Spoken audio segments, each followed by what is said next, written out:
స్వర్ణాంధ్ర 2047కి సంబంధించి ఒక క్వశ్చన్ అడిగినానమ్మా.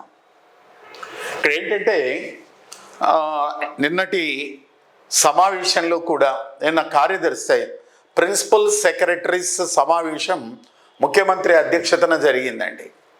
దాంట్లో భాగంగా ఈ ఫైల్స్ డిలే అవుతున్నాయి, మరి కొంత అలసత్వం ఉన్నది అనే దానిపైన చర్చిస్తూ ముఖ్యమంత్రి గారు ఒక మాట మాట్లాడినాడు.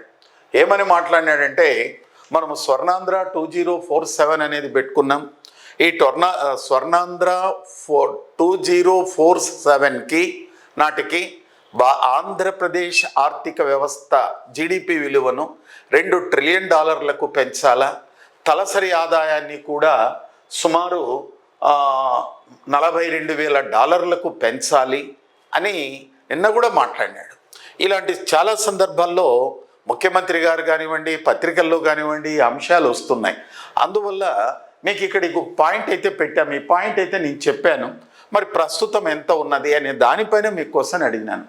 స్వర్ణాంధ్ర @ 2047 డాక్యుమెంట్లో 2047 నాటికి తలసరి జిఎస్డిపిని $42,000 పెంచాలా అనుకున్నారు. అయితే 2023-24లో ఎంత ఉంది? 2023-24లో ఎంత ఉన్నది చూడండి, $3,400 ఉందండి. Is the first question.